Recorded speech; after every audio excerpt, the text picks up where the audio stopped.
What's up, guys? So the reason why I have to make this video, I was almost gonna hold off, is because there's a lot of thought process that goes into the preservation of money, multiplying into more money.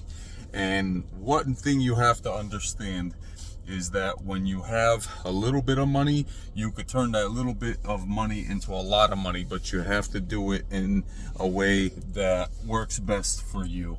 So whether it's saving the money, whether it's investing the money, whether it's spending the money thinking you're going to get more in return, I find that when you save money, more money comes, but at the same time, other people have different ways of channeling that kind of power. So I'm going to get back into it right now. And when it comes to money, the most important thing you have to understand is that you can make it work for you or you can make it work against you. And what I mean by that is if you're stuck paying lots of debt over time and you keep accumulating more debt and you don't make enough money to keep up with that debt, that's what starts to happen, is it starts to work against you. Because now you're working and the money that you're working for is not working for you, it's working against you because the money's going towards other things. And that's a huge problem because now you have a situation where you don't want to be in financial debt. You want to be in full control of the money. That's a very important thing. Being in control of the money is very important because that's what determines your future growth and also your wealth. So, perfect examples of money and debt.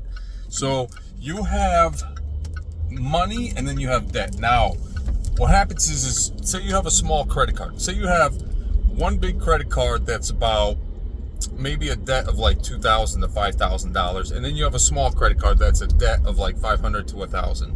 The smartest thing you could do is you snowball the small card.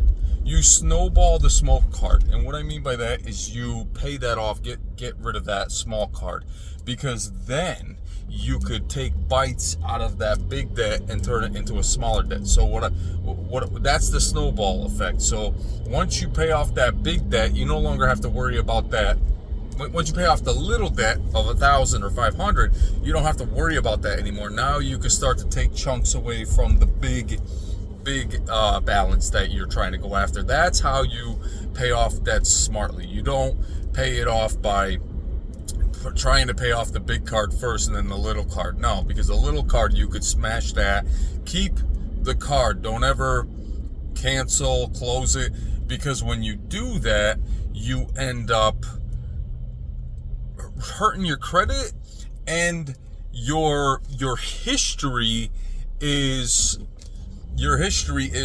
disappeared. You always want to have a history of your cards because that's where your credit is built and that's where your reputation is built, because then they see, so-and-so is paying this debt off, so now this person wants to buy a house or a car. Well, let's see his actions. How did he pay off this debt? Oh, every single month for 5 years, never missed a payment, paid it on time. If it was late, they called in to let us know. Yeah, we could trust this person. That's what they do. Okay? So that's something you need to understand when it comes to paying off debts. Very important. And now let's get into the really difficult situation. If you decided that you have so much debt and you wanted to consolidate all your bills into one bill, just remember this: when you do that, you end up forfeiting your status of reputation, because now you're letting every person, every creditor, everybody know, every single establishment, that you have failed to try to keep up with sustaining your credit, and now you're in a status where you can't be looked at as responsible for obtaining another type of responsibility of buying a house or a car. So you have to be very careful with that stuff. You always want to keep that stuff open. That's all your history. Don't ever get rid of that stuff. When you get rid of that stuff, I mean, if it's really bad and you have to, I get it, But you don't want to get rid of it just because you're kind of tired of having it part of your supply. So you have to be really careful with that. That's the problem. When you open up all these credit cards, you have to be really careful of the fact that you are basically in that situation of stuck with the card, stuck with the debt, and that's something you don't want to do. Another thing is that you don't want to always think that you could use your card and everything will be fine, because when you least expect it, there's always a bill or something that takes out of your account, and then before you know it, your bank account is completely empty. It's minus. And that's when you have to have a plan, backup plan, where you have a 24-hour reset where you can put money in there and they won't charge you $35 or how much they charge you for your overdraft, whatever you want to call it, the fee. You don't want that, because that's how they make money off of you too. Another way you can build your wealth and your credit is, remember, I'm not a financial advisor. I'm just letting you know this, okay? You can apply for a home equity loan, right? And what you do smartly is you don't say you take out $25,000. This is just an example. You take out $25,000. You don't spend $5,000, $10,000, $15,000. You take maybe $2,000. Okay, you use that for whatever you need, and then you keep the rest in there. And let me explain to you what happens when you keep the rest in there. When you keep the rest of the money in there. I don't know what this person's doing. I'm trying to go into the car wash, but okay. So what I mean by that is you keep the money in your home equity account, right? And then for all your major bills, say if you're paying off a car or you're paying off a house or something, that would be in your home equity account.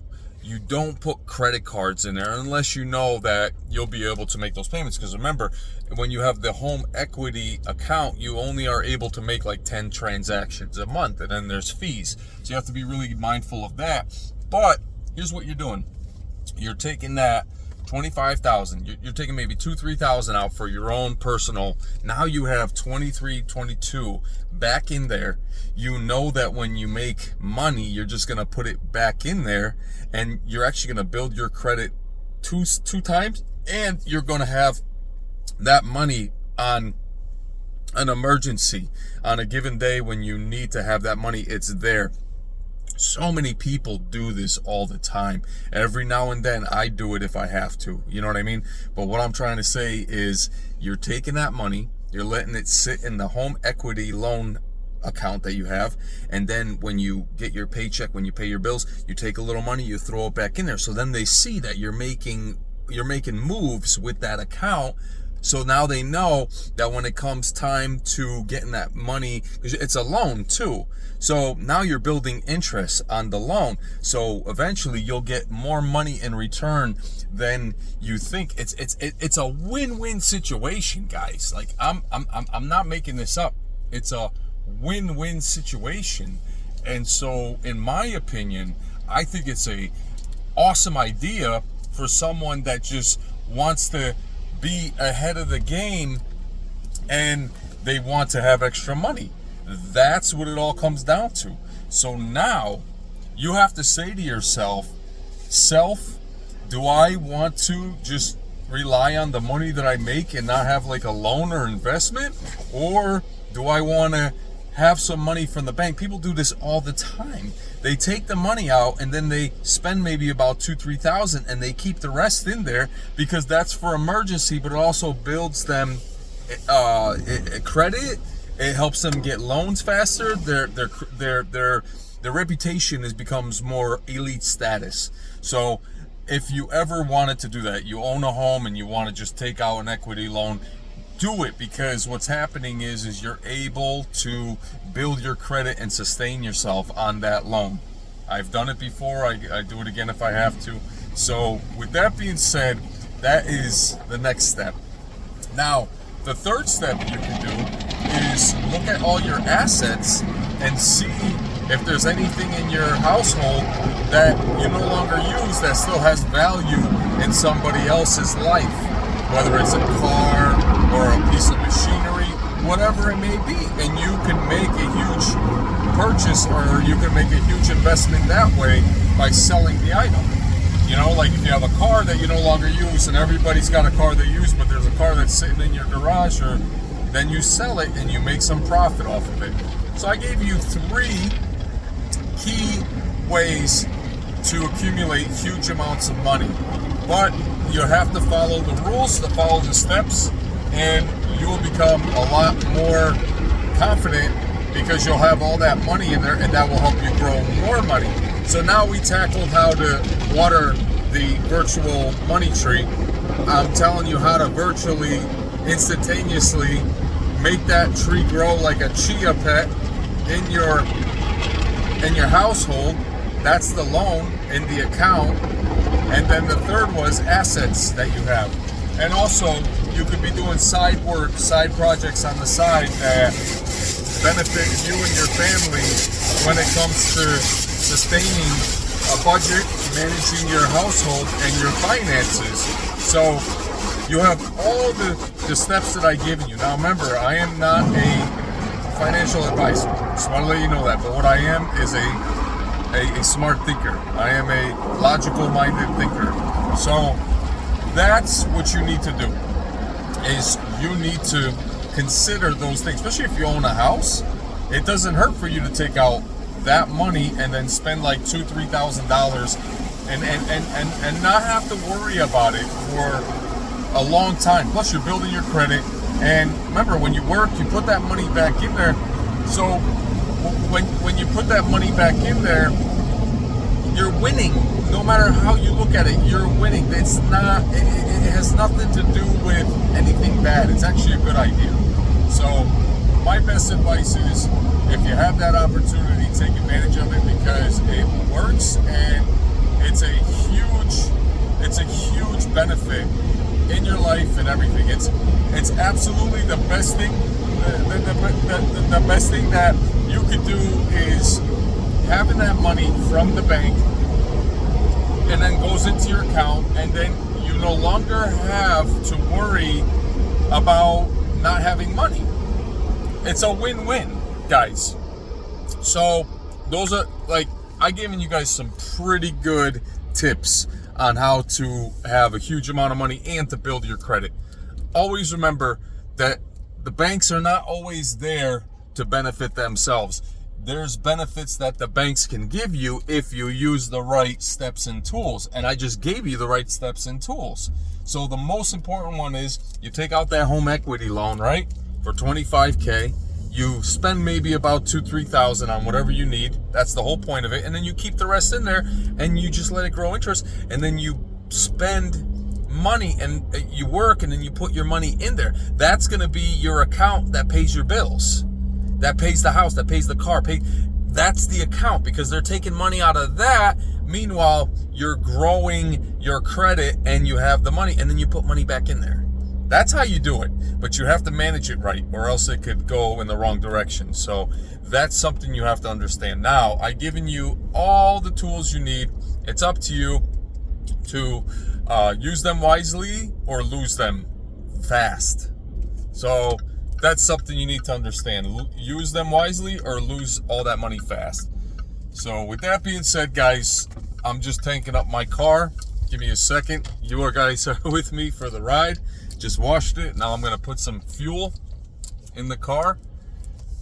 And I'll see you guys on the next video. But yeah, this video is meant to empower, inform, and also to build unity between us as a community.